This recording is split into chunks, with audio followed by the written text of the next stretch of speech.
Hey guys, welcome back. So today I'm going to be talking about Rebels and my review and opinions on it. So I finished the final season last night. So this is my first time doing a video like this, so I hope it goes okay. So let's get into it. So the show is set between episodes 3 and 4, the movies. It follows the adventures of a small rebel crew and how they create the foundations of the rebellion we see in the original trilogy. The crew is formed up of Hera, the Twi'lek, and she is the captain and pilot of the crew. You have Kanan, the Jedi Master, who is one of the few to survive Order 66. Ezra, who is the young Jedi apprentice. And you have Zeb, who is the muscle of the team. Sabine, the Mandalorian, and Chopper, the sort of little R2 unit, and he can break into about any Imperial base. So as well as the crew, you have the Ghost, which is the homing ship for the rebels, similar to the Millennium Falcon was in the original trilogy. So, getting into some of the story in itself. So, I struggled to get into the show to start with. This is my third attempt trying to watch it. I just found the first series quite boring, but once I got past that, the show began to escalate. In particular, seasons 3 and 4 piqued my interest. It's similar to Clone Wars, but I love the Clone Wars a lot more, and I've seen that a few times over. There's just something about Rebels which isn't quite the same. I wouldn't say you need to watch Rebels to get a big understanding, as you could simply look online at some of the key events. With Grand Admiral Thrawn being mentioned in The Mandalorian, I decided I wanted to see what part he played in Rebels. I'm aware he was heavily involved in the Thrawn trilogy of books, which was released, I believe, back in the 90s or late 80s, and I was curious as to what his involvement in Rebels would be. As well as Thrawn, we got to see a lot of significant characters from the movies, such as Darth Maul, Saw Gerrera, Darth Vader, Admiral Tarkin, Mon Mothma, Ahsoka, and many, many more. So, in Season 1, some of the themes in particular I enjoyed was the introduction of the Inquisitors. We have seen these previously in comic books, and also most recently, the Jedi Fallen or the video game, where the second sister was one of the main villains in the game, as well as there being some of the other sisters and brothers in it as well.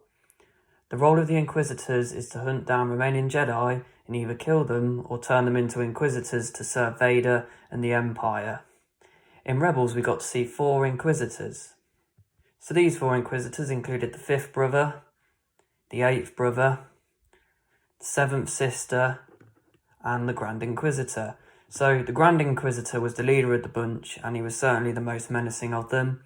He was formerly a Jedi Temple guard at Coruscant and reported directly to Vader and the Emperor themselves. So the 7th sister was probably my favourite out of the lot. I just think she was a cool character, especially the fact that her helmet would fold down in certain combat situations. I found it particularly awesome that they all had double-bladed lightsabers, which had the ability to act as like a helicopter, so they could use them to fly away from a dangerous situation or battle. Now, the finale in Season 2 was a particular highlight for me, as the Inquisitors went head-to-head with Ahsoka and some of the other characters. I'm sure most of you are aware of who Ahsoka is now, and I'm a huge fan of this character. It was great to learn more about her and what happened to her leading up to The Mandalorian. Just filled in some of that gap for me. In the Season 2 finale, Darth Maul was also present and formed a temporary alliance with the rebels to defeat the Inquisitors. However, this didn't last for long, as Maul turned on them, leading to Kanan losing his eyesight once Maul lashed out at him. So these events took place at a Sith temple, where Maul was seeking a Sith holocron to understand the full knowledge of the Sith. He had to get Ezra's help, as Ezra wanted to know how to destroy the Sith, and thought the holocron would hold this knowledge. Whereas in fact, it actually held the destination to Obi-Wan. So after the Inquisitors fail, we get to see one of the best scenes in the show. So Vader arrives to the Sith Temple in his TIE Advance, like the one we've seen in A New Hope, and engages in a one-on-one fight with Ahsoka. It was awesome to watch these two fight head-to-head, and was an emotional scene, and proved that Anakin was truly turned to the dark side at this point, as his lack of caring for Ahsoka at this point. Now, in Season 3, we were finally introduced to Thrawn himself.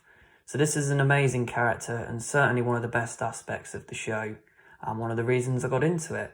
So he is an elite military strategist, Grand Admiral of the Empire, and his knowledge is unreal. So he is able to predict the rebels' moves before they even make them, Unlike your typical Imperial, he thinks things through in much more depth. He also appreciates art and collects significant items from around the galaxy to expand his own knowledge and personal collection. In the Black Series, we actually got a sort of special set, I think it was for San Diego Comic-Con, and included Thrawn stood in his office with all his ornaments. So Thrawn was quite relentless throughout the season, and he was in constant pursuit of the rebels. A key part of the season which caught my interest was the TIE Defender factory on the Foal. I remember as a kid seeing the Lego set of this particular TIE Defender, and I was always curious as to what its purpose was and what it served in the expanded universe.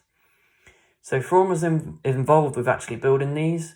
So unlike your standard TIE fighters, these had shields, a hyperdrive, and more advanced weapons.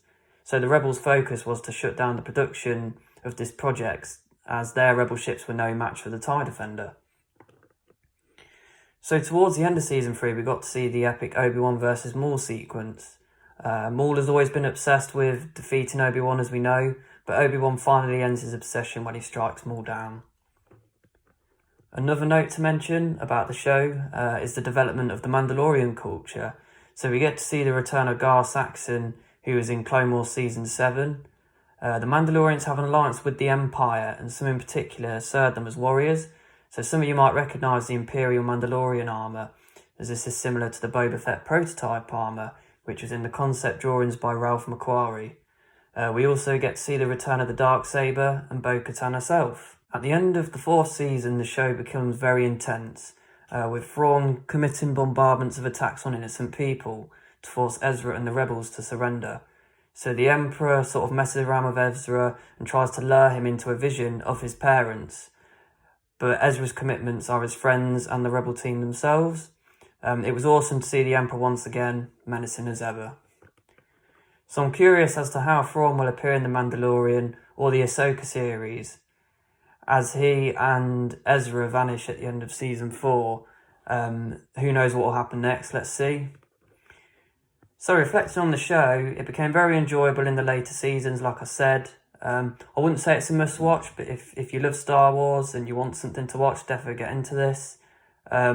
Just sort of in this video, I've only sort of scratched the surface on some of the key events. Didn't want to spoil too much, but I've covered quite a bit. There's just so many other significant things which happen, which I can't remember off the top of my head. I hope you guys enjoyed this video. It's a little bit different to what I would do. So yeah, see you guys on the next one.